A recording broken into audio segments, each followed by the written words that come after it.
Good evening, and welcome to our dangerous dialogue, Seeking Shalom, working towards a just atonement. My name is Rodney Sadler, and I'm the director of the Center for Social Justice and Reconciliation. I'd like to share a little bit about what we do here with Dangerous Dialogues, but before we begin, let's open up with a word of prayer. Holy One, it's once again that we come before you with thanksgiving in our hearts. We are grateful that you have given us an opportunity to come together as your people to learn about issues of justice in this world and places where we need justice. To have an occasion, Lord, to imagine what it would be like to manifest parts of your kingdom on earth as it is in heaven. Lord, as we gather tonight, I want to ask that you would be with our panelists and with me as we delve deeply into your sense of justice, Lord, your sense of shalom in the midst of a broken and fractured, but intentionally so world. As we gather right now, we ask that we would always be found useful to you. Use us for your purposes. In Christ's name we pray. Amen. So I'd like to welcome you again to Dangerous Dialogues. Dangerous Dialogues are a program that we began to put together several years ago when we realized that the church is struggling with a number of issues that are difficult to deal with, but often does not have an occasion to talk about. We began this dialogue wrestling with issues of Israel and Palestine. Who's right? Who's wrong? How do you adjudicate such things in the midst of a fraught situation? We also began to wrestle with other issues. We dealt with human sexual trafficking, human sexuality, homelessness. We spent our entire last year looking at. In essence, we want to make sure that the church is addressing these issues of crucial concern so that the people of God, those particularly least lost and otherwise left out, might have their needs met.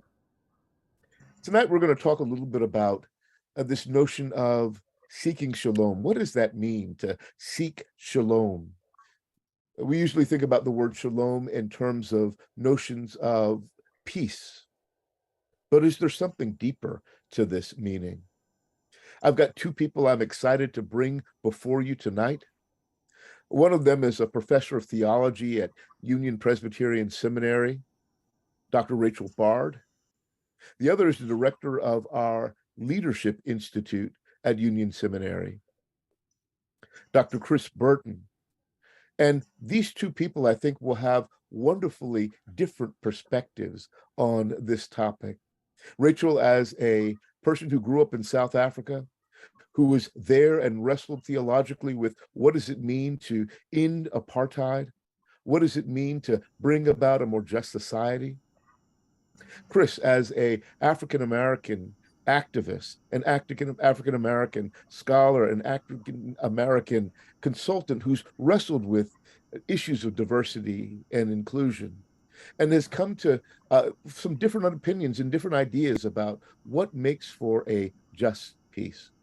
So after what I'm going to make a brief presentation, I want to delve into a larger conversation with our two guests for this evening. Let's start off, though, with just a walk through a presentation that I began a little while ago that wrestles with some of these issues. Shalom as balance, and wrestling with race as the notion of systemic injustice. In part, I want to talk a little bit about race. And as we do so, I think we all are aware that we have a race problem in America, but I think so often we have so little idea of what it means when we talk about issues of race. We have a common understanding of what race is and what race isn't. We tend to believe that race must refer to something that's real in our society, though we may not be sure what that looks like. Well, the myth of race in our society usually is thought of as a descriptive category, premised on the color of your skin, your body type, your facial features, your hair texture. It's believed that these descriptive features are, in essence, an exterior presentation of what race is, but that race also has internal features as well. Things like intelligence, ability, behavior, moral character, criminality, sexuality are defined by race. We believe that these stereotypes are somehow or another accurate reflections of what different races of people are really like. As we begin the conversation, I want to simply say that race is nothing. The concept of race has no essential validity. Ontologically, we're all of the same essence. We're all of the same being. We all come from the same types of essential essence. We eat the same types of food, live in the same types of environment. We fundamentally can survive wherever because we are of the same essential type. Biologically, we are the same species. There is no difference color of your skin. We can all come together across what we think about racial lines and make children. If a lion and tiger get together, they make a liger that can't reproduce. A horse and a donkey get together, they make a mule that can't reproduce. But human beings of any color, any type, can reproduce living, vital organisms that reproduce themselves. Genetically, we found that there's more genetic variation between two groups of gorillas on one African mountain than there is between every human being on the planet. We have not existed long enough to justify subspecies variation amongst human beings. There, in essence, is no scientific basis for the assumption of race. That says race is something. It seems to impact different details like our life expectancy, how long we can live, our health outcomes, what we expect to be, how we expect to live in this world. Our educational attainment is often described quite accurately by our racial identity. Our employability, African Americans tend to have twice the rate of unemployment in society as their white counterparts. We can predict that fairly accurately. Wealth, we can predict fairly accurately. African Americans tend to have 1/10 the amount of wealth of their white counterparts. Unfortunately, incarceration rates are also quite predictive. African Americans, 1 in 3 born since 2000, will likely spend some time incarcerated. 1 in 9 currently exists under the supervision of the criminal justice system. There's something going on along racial lines that make us think that race really is something. But what it is a dangerous social construct, something that we made up and something that we live into. But because we made it, it's also something that we have the power to unmake. Race is not what we might assume it to be, descriptive. It's actually prescriptive. It's not an attempt to understand who people are, but it's actually an attempt to determine who we will allow them to be, how we'll treat them. It's not real scientifically, ontologically, biologically, genetically, but it is a societal agreement that determines a hierarchical pecking order. Race isn't a scientific description of who God made us to be, but it is a societal prescription of what is socially acceptable for whoever you might be in this world. What can you do or can't you do? In essence, race evolves as a legitimating ideology roughly about the time of the Enlightenment, which coincides with the time of colonization. It became a way of Europeans, good European Christians, to colonize the world without a fear of doing something wrong. It authorized good Christian people to take lands from other peoples and people from others' lands. It provided moral cover for theft, kidnapping, murder, and other crimes against humanity, against God. Race was the reason that was given for conveying wealth, power, and privilege on those who imagined themselves to be white by taking things from those who they told were Black. In essence, I want to suggest today that race is the establishment of systemic imbalance. This is the outcome of a racialized system. This is done in part by creating polarized thinking, assuming that there are two poles of humanity. Those who imagine themselves to be white were made by God as good and pure and brilliant and superior, and God wanted them to govern those who did not have the benefits of whiteness, while those who were deemed Black were made by God as immoral, impure, and unintelligent, therefore inferior. They were made by God to be governed by others. One group was given the responsibility of attending to the needs, details, and lives of others. I like to use some examples of what this looks like, and I'll just read a little bit from this.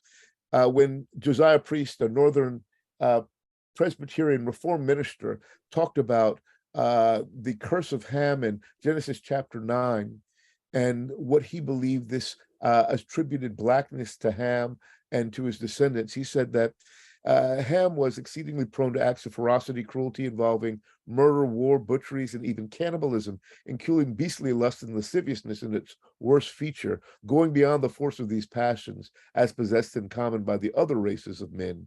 The word signifies deceit, dishonesty, treachery, low-mindedness, and malice. What a group of horrors are here, couched in the word Ham, all agreeing in the most surprising manner with the color of Ham's skin, as well as that with his real character as a man during his own life, as well as with that of his race, even now. Let that sink in. A theology was used to justify this racial division, to support a hierarchy of humanity, to perpetuate imbalance. I want to give you one more example, and this one is particularly important because this man held the same position that my colleague Rachel holds. Robert Louis Dabney, systematic theology professor here at Union Seminary, but maybe given a couple hundred years ago. Robert Dabney, writing about Ham, says that the curse of Ham, he says, God's sentence here pronounced on Ham by Noah was based on his foresight of the fact that Ham's posterity, i.e. Blacks, would be like their father, would be peculiarly degraded in morals, as actual history testifies of them, so far as its voice extend. The words of Noah are not mere prophecy, they are a verdict, a moral sentence pronounced upon conduct by competent authority, not the drunk Noah with the hangover, that verdict sanctioned by God. Let that sink in. This is a professor of theology espousing these ideas. In essence, this supported a mythology of inferiority. My former colleague, Dr. Katie Cannon, in her book, Katie's Canon, suggests to justify their enslavement, Black people had to be completely stripped of every privilege of humanity. Their dignity and value as human beings born with natural rights had to be denied. Black Americans were divorced so far as possible of all intellectual, cultural, and moral attributes. They had no socially recognized personhood. The institution of chattel slavery and its corollary, white supremacy and racial bigotry, excluded Black people from every normal human consideration. The humanity of Black people had to be denied, for the evil of the slave system, or the evil of the slave system, would be evident. So in essence, race authorized an imbalance, a binary imbalance, good versus bad, white versus Black, master versus servant, superior versus inferior, white over Black. In America, this becomes particularly pernicious. The American supremacist system is predicated on the perpetuation of this notion of imbalance. This imbalance fosters intentional inequality. So our system today is not broken. It's working just as it was intended to work. When we see people suffering in ghettos, when we see people living under bridges, mostly Black and brown people who are homeless, when we see schools failing our children, it is not that this is some mistake by happenstance. These are the results of systemic choices that have been made along the way that we have to look at, an intentional imbalance that's created. In this regard, there can be no such thing as racial injustice, as the concept of race has the notion of imbalance inherently tied to its core.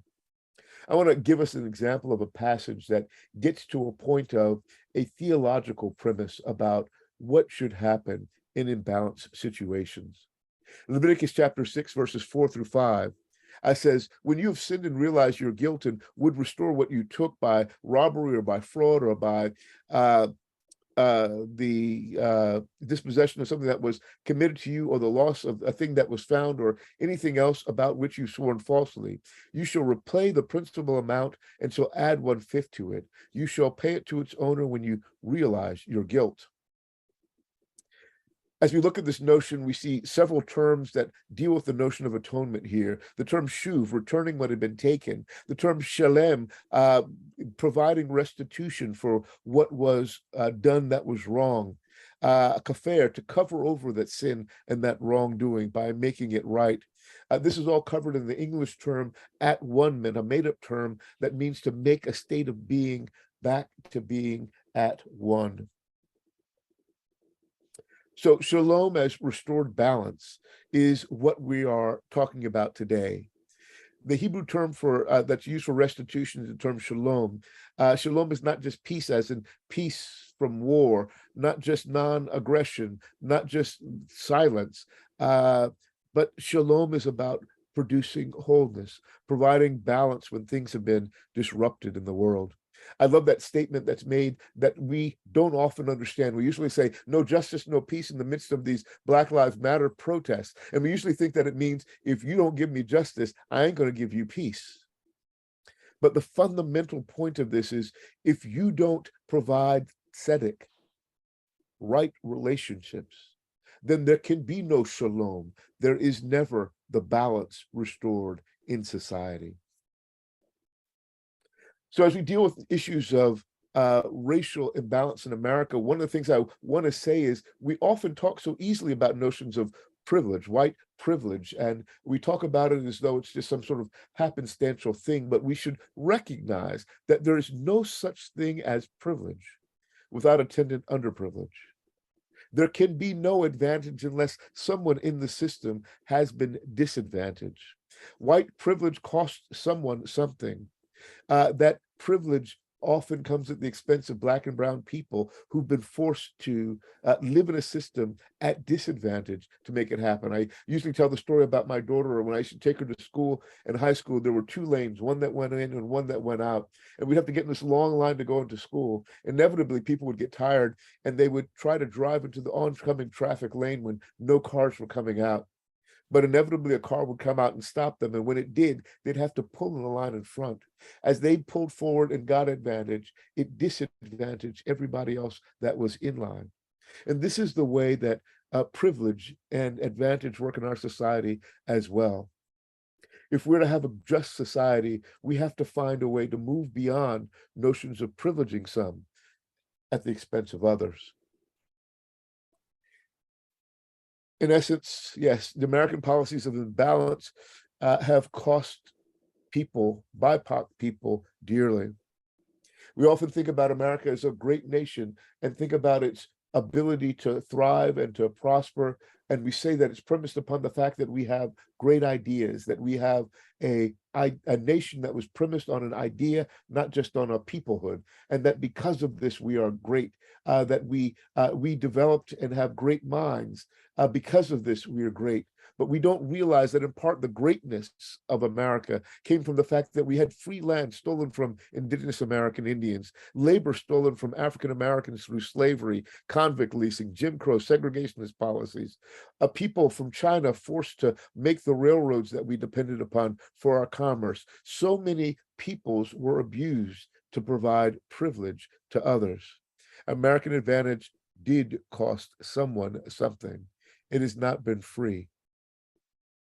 As we seek to repair the breach, we should look at the history of Israel. As a professor of Old Testament, I want to look at Israel in the Bible. In the aftermath of the Exodus, there was the opportunity for people to be restored as they left the Exodus. They were able to, quote unquote, plunder their Egyptian neighbors. When leaving Babylon after the exile, Babylon compensated the people for what they went through, and the neighbors of the people who lived in Babylon gave them resources so that they could go back and reestablish Jerusalem and the temple. Even after Israel, the Jewish people went through the Shoah in Germany, the German people began to compensate them for this. God's vision for restoring balance often involves a mode of seeking shalom, some form of reparations. And I want to ask, do we need that kind of atonement in our nation today? William Darity and Dr. Mullen suggest in their book, reparations are a program of acknowledgement and redress for grievous injustice. Where African Americans are concerned, grievous injustices that make the case for reparations include slavery, legal segregation, Jim Crow, and ongoing discrimination and stigmatization. In essence, we see that we have met the bar and the need for some sense of just atonement in our nation today. So we need to examine how race impacts all of our systems in our society. We need to reimagine these systems and figure out what they would look like if they were just. And we need to work to make a more just America a reality. It is only once we begin to do this that the notion of shalom is possible. I want to just lift up a couple of more quotes here, and I won't read these through in the interest of time. But Isabella Wilkerson's notion that we as Americans have talked about this notion of equality, but rarely lived up to it. And as we see other people from outside have recognized that we did not live up to the fact that we hold these truths to be self-evident, that all people are created equal. Ta-Nehisi Coates suggests that all of us as Americans need to work towards atonement if we are to be the kind of America that we believe we should be. And Darity and Mullen suggests that if we never stand up and make the restitution we need to Black and brown people, we are hurting ourselves as a nation. It is a missed opportunity to make us who we need to be. Jamar Tisby also talks about in The Color of Compromise the fact that it's not just America that needs to atone, but the Christian church in particular, that we need to begin to work towards just atonement as faith community if we are to be the church that Christ has called us to be. I'll end with this one. This much is clear. The American church has compromised about racism. Countless Christians have ignored, obscured, or misunderstood this history, but the excuses are gone. The information cannot be hidden. The only question that remains is what the church will do now that its complicity in racism has been exposed.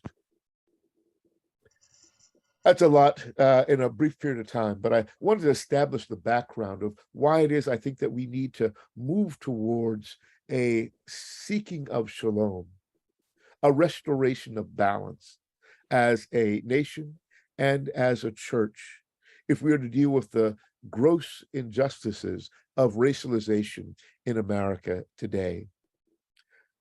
Let me start by introducing my panelists and having them share a few minutes about who they are and some of the work that they've done. My first panelist is, again, Dr. Rachel Espard, Assistant Professor of Theology and Ethics and the Director of the Master of Arts in Public Theology program. So proud of what that program is and how you pulled that process together.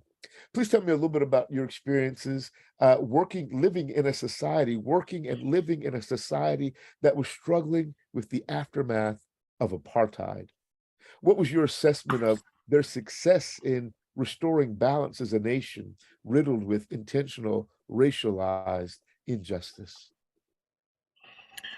That's a big question. Let me start by saying thank you, first of all, for the opportunity to talk about this. And as you were talking just now, I've heard most of what you just talked about before, and each time it remains shocking to me. When I first arrived in the United States in the late 1990s, to start my PhD program, I thought, well, now I'm going to see how people do this, how people, live together harmoniously in a post-racial society, whatever kind of cliche ideas I had in my head. Nothing could have been further from the truth. It was an eye-opener. It was shocking to me, coming from a country which is probably one of the most divided nations in the world. In terms of my own experiences was that of a teenager in the 1980s, which was a time of great turmoil and change and unrest in South Africa that shaped my consciousness. It shaped my own understanding of race and the importance of issues of justice when it comes to faith. As a person of faith from a young age onwards, I recognize that you cannot have faith without a focus on justice. You cannot say that you love your neighbor as yourself and then you believe in apartheid or anything of that sort. I was involved in the last all-white elections in South Africa and in the first democratic elections in South Africa. And it was an interesting time of transition. I standing in line with a black friend on the day in April 27th, 1994, where I was voting for the second time in my life and he was voting for the first time. And there was a great sense of hope. Nelson Mandela became president. There was a sense of optimism among most people in South Africa, including most whites, not all whites. There were some who were very nervous, but it was generally a sense of, at last, this is over. But of course, the next day dawns, and then you have to deal with issues around infrastructure and government and all of that. So I would say that the history of South Africa since then has been a bit of a mixed bag for all kinds of complicated reasons. The Asian Commission, which met in the years following apartheid, focused on bringing forth people who had done bad things during the apartheid years, partly because they wanted to be able to basically find the bodies, quite literally in some cases, and try to bring peace and healing to the land. And this was based to a large extent in the vision of Archbishop Desmond Tutu, whose belief in the concept of Ubuntu, which I can say about a little bit more later, because I just recently wrote about that, that really shaped that process. But the part of that process that was never really realized was reparations.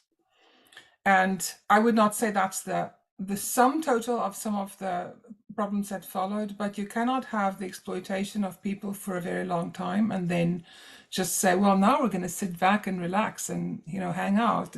It doesn't work like that. So the actual hard work of transformation, yes, they did quite a bit on that. There's still a lot of work to be done. Thank you so much for wrestling with that. And it was intriguing to hear you talk about what does America look like as someone coming from a society. We're often held up as the ideal.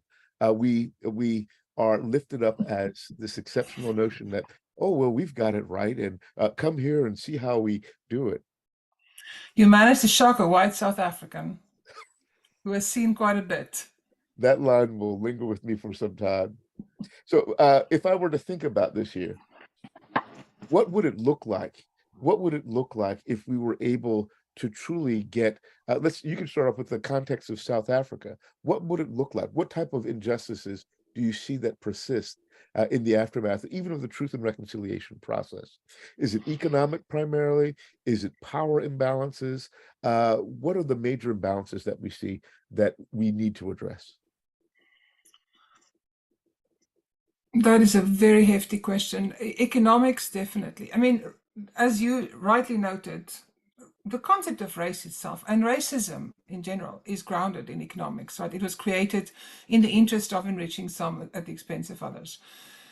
How to fix that? I'm not always sure how we do that, because it's not as easy as saying, well, let's write a few checks here and there. I mean, we really need to do very intensive work on restructuring society. It's not just a matter of, dishing out a few bucks here and there. So how do you restructure society and at the same time keep the economy growing? So those are really hard questions. And I think I can see South Africa really struggling with that. Then the issue of reconciliation. So I was writing recently on the Confession of Belhar, which is one of the three major responses in theology to the apartheid system. There are three major ones. The one is liberation theology, which you find in the Kairos document. The other one, which is, liberation theology would be directly confrontational, prophetic, activist, all of that. Then you get the Ubuntu theology of someone like Desmond Tutu, where the focus is on the imago Dei of human beings, on the connectedness of humans, which I find a very interesting perspective, because it recognizes that the fundamental flaw of apartheid was its downright foolishness in thinking that you can create a society that flourishes based on building walls between people. And that is a lesson that this country also needs to learn, and that South Africa still needs to continue to learn, because we want to create walls between ourselves. And then the third major response is the confessional tradition that we find expression in the Belhar Confession, which is one of the first confessional documents, if not the first, from a church in the majority world, given as a gift back to the world church. And that is a treasure. And in it, it speaks about reconciliation, but the focus is actually not in the first place on reconciliation after apartheid, because that is often criticized as, oh, that's just cheap grace. You know, it shouldn't, you can't just simply have reconciliation. Well, first of all, it speaks about unity and justice as well, and it embeds it in a vision of God. But that reconciliation aspect is really crucial, because the problem with apartheid, among many other problems it had, but the foundational problem was that before it even started, it gave up on reconciliation. That was the essence of apartheid. So if you trace back the history. And so the hard work of actual reconciliation, when it is difficult to understand one another, when we have fundamentally different worldviews, when there is a history of pain, that is not something for the faint-hearted, but it is the only way forward, because the alternative in South Africa was apartheid. Apartheid was grounded in a sense of people wanting to be separate from one another because they couldn't figure out how to get along. So they just said, okay, let's just move to the side. So that's not a full answer, but at least hopefully a few nuggets of thought there for you. I thank you for that. I think you've given us a lot to think about. And I think for me, you've given some significance to these notions of confession, Kairos and Belhar, and the way that they can inform us deeply theologically in a brief amount of space, brief amount of time. Thank you so much. Chris, I'd love to. Chris is the director of the Leadership Institute here. He is principal consultant with DeBattist Consultants. He is a student from long ago, and I'm so glad that you decided you wanted to come back and finish up your doctoral work here with us as well. And now that you've come back to be on staff with us, dare I say, a part of the broader faculty, as you are engaged deeply in the teaching at our institution, even teaching our faculty, and you as you do things on race and things. Grateful for your presence here. Tell us a little bit about some of the work that you have done and how you got involved in this work for racial justice. Thank you. I think when you sort of go back to what I often talk about is like that sort of that sense of the scene of the crime, and it, for me, I think about how it's one of those things where it was always a part of the story, and just over time I started to be able to look back and say, oh my goodness, I didn't realize what was going on in these terms that I now have, but it was always a part of the story. So for example, I think back to as early as 1992, where I'm in a Sunday school and crying in that class because everyone's talking about Rodney got beat up. And in my mind, I'm thinking about my good friend Rodney, who comes to church, who wasn't at church that particular Sunday. But of course, they were talking about Rodney King in Los Angeles. So just thinking about the ways in which these stories that happened in the greater American society and even on the world stage could bleed into childhood, and how that really does do the work of shaping someone's lens on things. So I really couldn't point it only to just one culminating factor.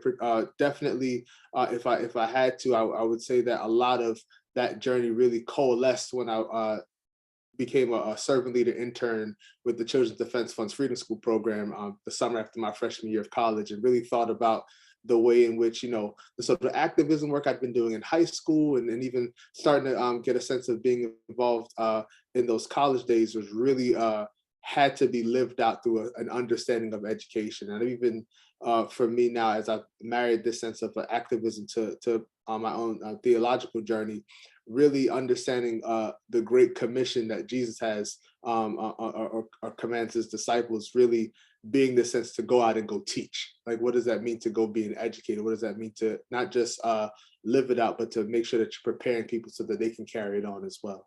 Mm-hmm. Good, good. Thank you. Tell me a little bit about this notion. When we talk about race in America, so often we talk about it in terms of relationships. Mm-hmm. We need to figure out how to get along. Can we Right. all just get along? Why is it that we don't think about the systemic issues associated with it as much? And why is it that we need to think about the systemic issues around issues of race? You know, your question makes me think about that great song by Peter Tosh, where he says, "Everyone's crying out for peace, none are crying out for For justice." justice. You know, it's Followers of Jesus. yes, yes, yes. And it is so much about having it's time for another conversation. At this point in the story of America, it feels like we've got the beats down to a sweet science, right? We know something awful happens in the news. It causes us to get upset. And then we say, we need to have a dialogue. But the dialogue doesn't really get to the core of it. I think at best, the dialogue maintains a negative piece where it just allows people to sort of say, well, I've heard from you, you've heard from me. It's almost like we treat race and really the terror associated with race, the violence associated with race, in the same way that you would treat two siblings who were just having a spat over who gets to control the TV remote. Like it's so much more than that, but we've really just dumbed it down and equivocated it all the way to its most innocuous form. And it really is something far more sinister and far more ubiquitous, that it's really a part of every single part of how we do society, our part of our rhythms. And I think that so much energy has been wasted on just trying to maintain that negative piece rather than doing the really difficult work of maintaining a positive piece where not only do you have the dialogue, but the dialogue is attached to notions of repair. I think so much, as Rachel was sharing earlier, so much of the conversation stops right before you get to reparations, particularly in the American context, because you now get this sense of in some cases really feigned ignorance, in other cases people just acting in bad faith, or they act as if the benefits of enslavement weren't passed down. So when people talk about reparations, like, oh, I didn't own any slaves, but you still own the benefits. That compound interest is a real thing. And so thinking about the ways in which we can collectively interrupt it, we can collectively repair, but we've collectively lacked the will to do so. Thank you for that. I'd like to bring Rachel back into the conversation and have a three-way conversation about this larger issue. And I've got one of the questions I just want to start off with is a simple one. Is it possible for us to move from a system that has been racialized for so long towards a greater sense of justice? Is there any hope that this can happen? I hear people talk about, oh, race is intractable. It's been with us forever, and it will always be with us. And that's usually said in much the same way as the poor will be with us always. Yeah. And you throw up your hands and you go on about your business. I'd love to hear you respond to that, Rachel. So two slightly separate things. I hope I remembered both. The one is, in terms of the last question, if you look from the South African experience, you see even more clearly than what you already talked about earlier, how fake race is. Now, that doesn't mean it's not serious. When you said race is nothing, I said that's true. Evil is nothing as well in the Christian tradition. It doesn't mean that it's not freaking serious, right? Because as I always explain to my students, you can have a hole in your sweater and that hole is going to get bigger and bigger, and it's nothing. It doesn't consist of anything, but it's going to destroy your sweater. And so this nothing thing that we've cooked up is extremely destructive. But it is extremely fake. And because it's fake, it is not something that we can't change. So in South Africa, for example, the apartheid rested on 4 racial categories, and they were completely fake. I mean, most whites in South Africa have mixed race ancestry. Apartheid didn't operate with a sort of a one-drop rule or anything like that. It was a different racial construct. then the different Black groups were all very different, ethnically, linguistically. There were differences, right? There were different cultures. Then there were people from of Indian descent, and there were people of other Asian descent who were just kind of lumped together. And then there was a group of people that they didn't know what to do with, that they just lumped together in a completely fake category. And it was all, they pretended that these were groups that represented the cultural diversity of South Africa, but it didn't. It was made up, completely made up. And so, as you noted as well, it was made up. A lot of our racial constructs go back to colonialism. You can trace this in Shakespeare. If you look at some of the earlier Shakespeare texts, I mean, yes, you have Othello the Moor, and they notice that he's darker skinned, but you don't have that harsh racial construct that you would have later. Yeah. I mean, just as a small example. The other thing I want to say in response to what you were just saying about the getting along thing, atonement in Christian theology is a relational concept, right? Sin is a relational idea, and atonement is what is addressing sin. And so it is the restoration of relation. And this is also something that I find in Ubuntu theology in the work of Archbishop Desmond Tutu. But we need a deeper relationality than just getting along. Because getting along is something you do with acquaintances at the water fountain. And we need a deeper sense of our connectedness. And this is really where I see the African concept of Ubuntu come in, which is not just, we'll kind of hang out together and form a type of community. It is a deep sense of that my humanity and your humanity are tied up with each other. And that when we are, when that deep relationality is not restored, we all lose out. And so for me, one of the things I think that is very important is to recognize this is not a matter of winners and losers. This is a matter of saying we are all losing as a result of racial constructs. This is not to say, oh, the whites suffer just as much as the blacks. That would be a terrible thing to say. That's not what I'm suggesting. But to say that our humanity is harmed by these things.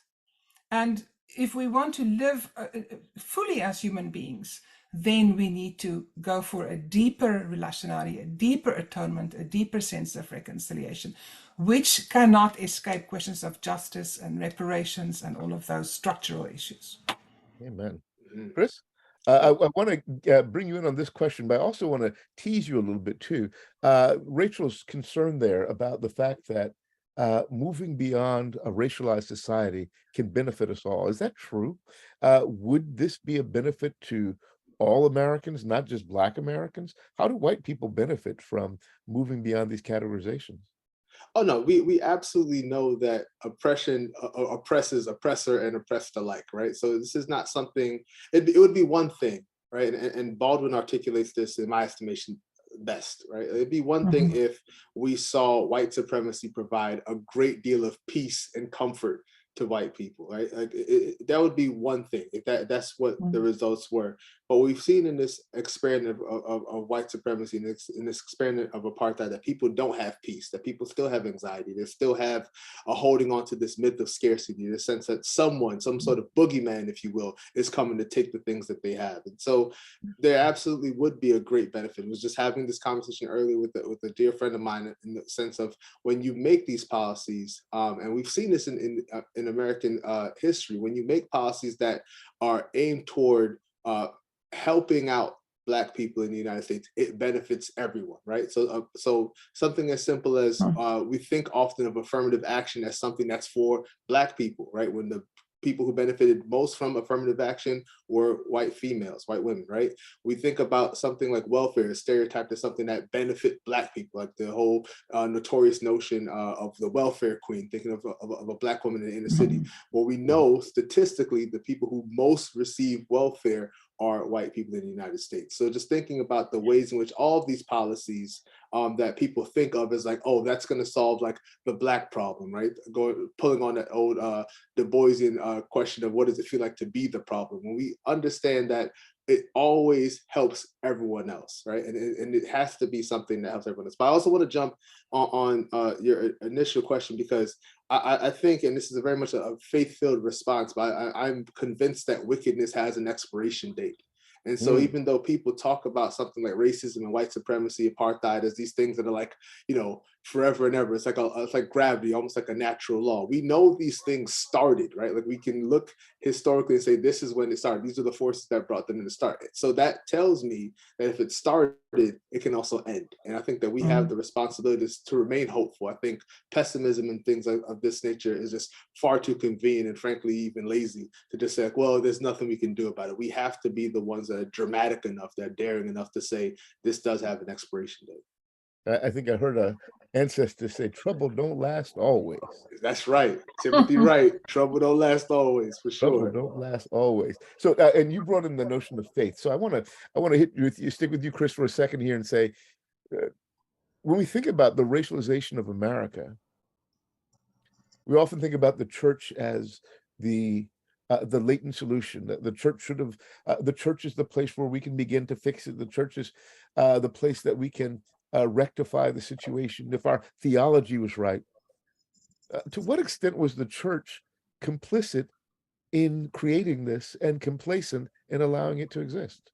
That's really the tragedy in it, right? Because we'd like to think that the church was just some sort of like anemic being trying to break up the fight and then saying, stop you all, like, don't do this. But we know historically that the church was part and parcel in the construction of this. We talked about Robert Louis Dabney earlier, like someone who wrote the theological justification of enslaving people, right? Like, this is not something where the church was on the sideline. But I think, if anything, the church can be the ones to model what it looks like to be honest with yourself, to be repentant, to have that deep sense of metanoia and turning your face. So going from being an active participant in what was destructive to being an active participant in what's constructive.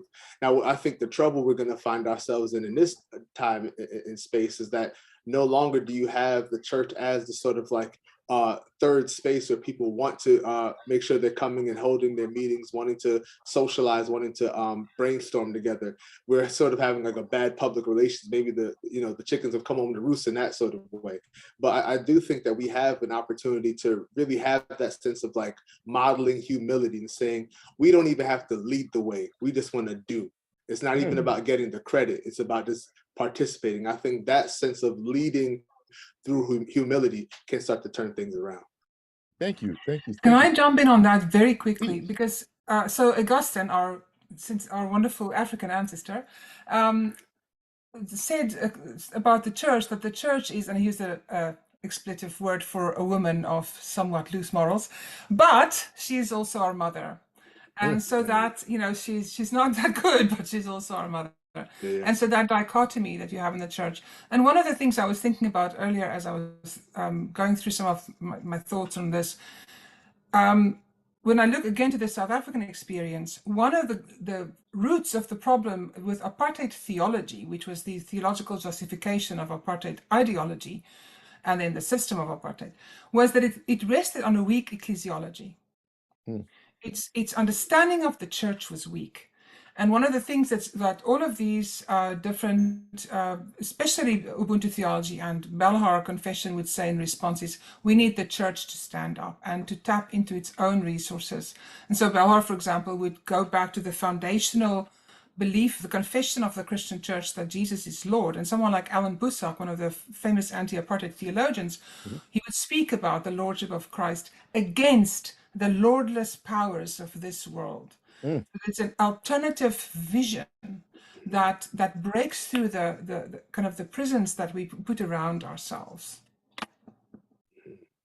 Thank you. I want to, I've got a bunch of questions for you all, and I thank you for that delving into Bosak. I want to get to some theology in a second again as well. But we got a question from the audience. Doug Nettleton asks, given Dr. Bard's comments, that number one, we cannot have faith without justice. Two, racism is grounded in economics. And three, the problem with apartheid is that it gave up on reconciliation. And four, that Ubuntu is about connectedness.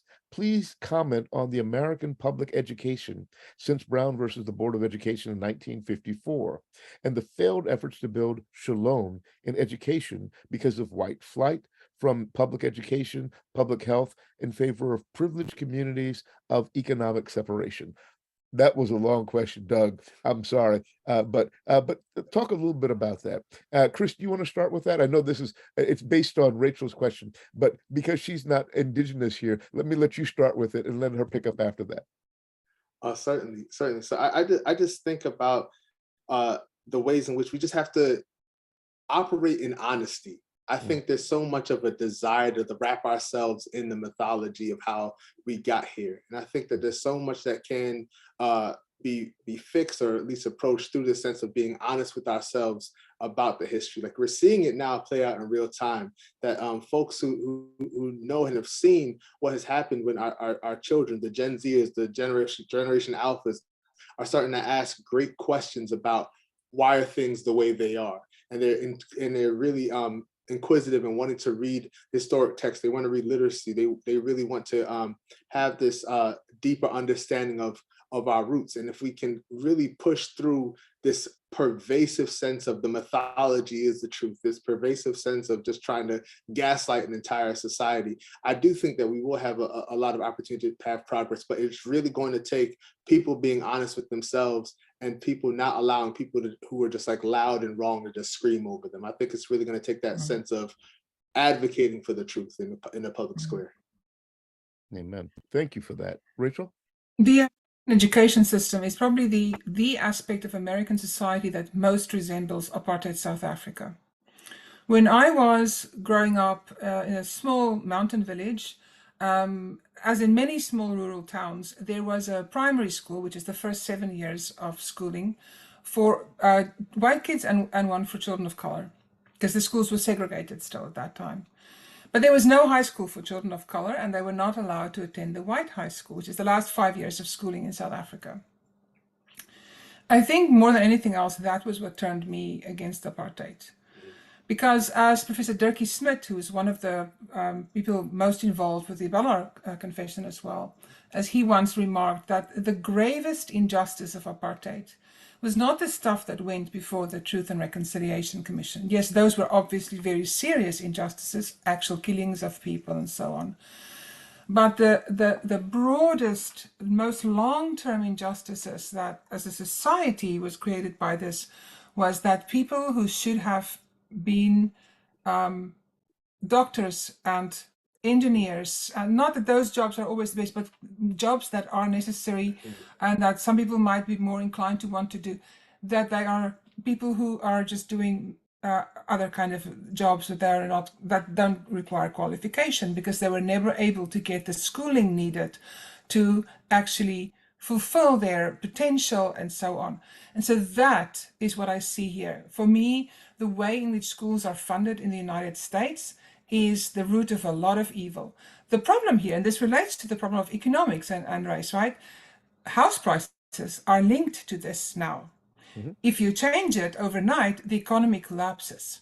So we are sitting in a bind. And I honestly, on a macro level, I don't know how that is solved, but that needs to be solved because the system as it is, as we all know, just perpetuates. I mean, this is just segregation. It is basically apartheid schooling. It's just not a name.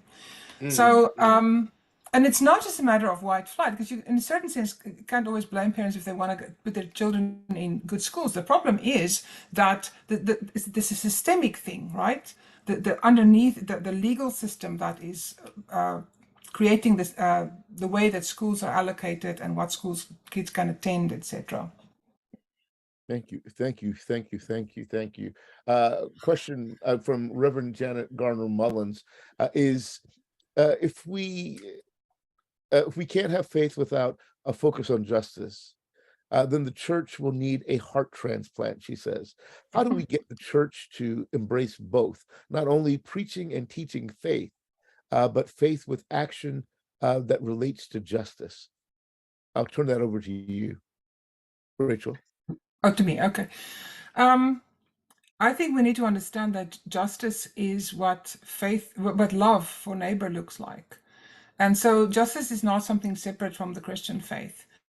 The stuff is there in our tradition. It's there already in the basic teaching of Jesus Christ. What is the greatest law? To love God with all your heart and to love your neighbor as yourself. That's it. You don't really need much more beyond that. But then if you actually go back into the tradition, I'm currently teaching a course called Theology and the Struggle for Justice for our public theology students. And the first week we looked at ancient documents of the church. We looked at Gregory of Nazianzus and Gregory of Nyssa. These are really, really old, long ago people. And they would talk about injustice against the poor and how the church needs to step in. They would talk about slavery and how can you enslave a person who carries within them the image of God. So we have the theological resources, but we often have an impoverished theology that is based just on me and my Jesus and how do I get a ticket to heaven. That is not Christianity, I'm sorry to say. That is a form of Gnostic theology. Gnostics were these people who believed that, the whole purpose of life is to have your soul escape the world. Come on. And by the way, atonement, right, which is the work of Christ, that's an embodied thing. I mean, the Christian faith does not believe in words. We believe in the word. We believe in a body that is speaking to us. And I don't think we often make enough of that. So this is the theologian getting all kind of theological here. No. Thank you so much for that notion of embodied incarnate faith. Chris, I'm going to start you off with that, but I'll turn you over to this notion of how do we teach faith and then teach action at the same time? Is there a bifurcation, or is this notion of embodied faith the reality of the church? What do you think, Chris? Oh, it's happening, and it needs to press into the coldest parts of, like, if we are the body, it needs to press into like the parts that like are still blue. You know what I mean? Like, we need to get the circulation going fully, because everything that Rachel's saying makes me think about the whole notion of praying with your feet, right? Like, in the book of James talks about faith without works is dead. Like, what does it mean for us to not just live our faith intellectually, or live our faith in a very like self-help sort of understanding of, like, Jesus is my ATM, my genie, and my homeboy. Like, we got to get beyond all of that to really understanding what does it mean for us to model the ways in which we live in the teachings of Jesus. And that has to look like, and this is where, if the theologian has going to come out for you, Rachel, the abolitionist has to come out for me, that whole sense of having our focus be toward the least of me, being toward the margins. Like, it astounds me how few churches in this day have prison ministries that are active, right? At what point did we decide that serving those who are incarcerated, serving those who are experiencing homelessness is an elective? Like, at what point did we decide that it's okay for us to sort of just like write a check only and then wash our hands of it? No, it's about that the whole sense of being embodied also brings us towards an understanding of what it means to have immanence and really doing life with people, and not just looking as if, oh, I'm good enough to just write a check for you, but I don't actually want to serve you. And I think we have to get back into living that sense, not just for the sake of those whom we are serving, but also understanding that the excesses that we enjoy are built on exploitation, and we have to free ourselves from that exploitation. But we need to free ourselves from the exploitation. We are just about at time, and I hate to do that. I hate to close us down. So please, Aaron, give us another couple minutes just to make sure that we can close out effectively. I just want to end with this question, a simple question. So we've got people that are people of faith in faith communities. What can they begin to do to work for Shalom in their own context? Chris? The work of Shalom, in my estimation, starts with confession. I write about, and I talk about confession being the start. So it can't just be something where you want to experience peace and turn peace into a commodity, but it has to start with understanding that there was a wound done, whether it's one that I inherited or one that I've done with my own hands, that I need to really, at the very least, acknowledge its existence. It sounds very silly or trite to someone who's like, we need so much more than that, but we have to understand the state of affairs is that we have a, a large swath of people who are acting as if the injury never occurred in the first place. It's a matter of fact that they were the ones who were injured by you mentioning the injury. And I think that we have to get to a point where we acknowledge that the harm that we've benefited from, the harm that we participate in, and interrupt that. Then we can start to talk about building towards shalom. Because without that, you aren't actually doing just peace. You're just trying to tell people to be quiet. Thank you so much. Thank you so much for that. Thank you so much for being with us today. I know that you'll speak again in a second about a program that's coming up, but I just want to say thank you so much for being here, sharing your wisdom, your insight, your brilliance with us today, Chris. Thank you. Rachel, let me turn it over to you. What do people in congregations, what do they do to move towards shalom? I would actually agree with Chris on the confession thing, but I would flip it around a bit, because I think confession comes with engagement. It starts with engagement. And this is a typical kind of praxis theology. We don't know what it is that we need to confess until we have engaged others. And so I think cultivating a spirituality of courage. I'm a big fan of the German theologian Paul Tillich, who wrote a book called The Courage to Be. Well, I think we need some of that. Cultivating without expecting perfection of yourself, but diving in and learning and being open, and in the process learning what it is that needs to be confessed, what it is that needs to be engaged with. So engage in the difficult work, have some courage. Amen. Thank you so very much, Rachel, for your brilliance, for your experience in South Africa, for tying it to America. I think that I'm still dumbfounded by your assessment of America as a person coming from South Africa when you got here, and how that convicts us in our context in significant ways. This notion of confession is central, but confession with engagement and confession informed by engagement. I love the way that you two have tied this up. We need to move toward shalom society. We need to move toward shalom church. And in essence, this won't be done until we can admit that we have caused the wound. And we begin to do the kind of work that we need to do to know that there is a wound and begin to work towards healing it. Grateful for this conversation today. Grateful for all of you for joining us. This was going to be the beginning of a year-long series, and we'll talk about several different issues as we go. But before we do that, I want to turn it over to Chris to give us some insight into an upcoming program. Awesome. Thank you so much. So here at Union Presbyterian Seminary, our Leadership Institute has a new series of book clubs. We're going to be starting with the Theopoetics Book Club, where we will read Terraform, Building a Better World by Propaganda. Reverend Dr. D'Angelo Dia will be leading that. This is a collection of essays, poetry. It's really going to help us understand what it looks like, and really building off of this conversation that we've had this evening, what it looks like for us to not only talk about a better world, but really doing the hands and feet part of building it out together. It's going to meet on Wednesday nights all throughout October from 7 to 9 Eastern time. You can register at upsem.edu/leadership-institute. You'll see a variety of the different book clubs that are there, and you'll also have access to a recorded workshop once you register, led by Reverend Dr. D'Angelo Dia. Cannot wait for these book clubs to start. Really, really excited about Theopoetics, and I think you'll enjoy it as well. So thank you in advance for signing up and being a part of this book club. Amen. Amen. I just want to say thank you, Chris and Dia, working together. Dia is one of the most brilliant minds out there, and his engagement with Theopoetics will be inspirational for you. I think that the work that he has done in justice manifest as Theopoetics is remarkable. We could all learn a great deal from him. I want to invite you to a few events, and the first of them is to come back next month and join us for our next Dangerous Dialogue. When we come together next month, we're going to talk about LGBTQIA+ youth, them struggling with issues of homelessness, and how we can do justice, how we can seek shalom for this community in particular.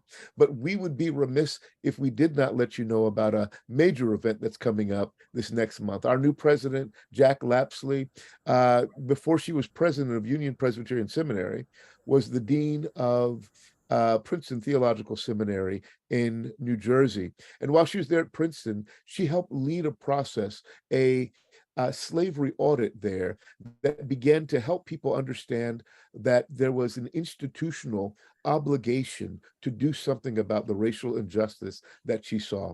She's going to talk a little bit about that program here with us at Union Presbyterian Seminary on Monday, October the 9th.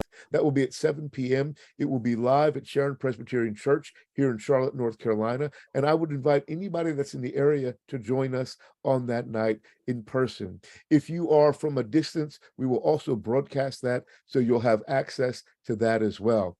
Then on Tuesday, October the 10th, at 11:30 a.m., we're going to have a luncheon. I want to introduce Jack to the local clergy and religious leaders, faith community in Charlotte, North Carolina. If you have the ability to come on that day, we want to invite you to participate in this event. I'm sure this will be wonderful, rich, engaging, and will give you an opportunity to see some of the wonderful and innovative things that are coming out of Union Presbyterian Seminary. So please know that we're just beginning. And also, I'd always invite you back for our Just Talk, Talk Just series as well. We got a lot going on at Union Presbyterian Seminary. We're taking seriously the work of justice and the work of race, moving towards reconciliation. The only way to do that is to seek shalom. Thank you so much for being with us tonight. God bless you all.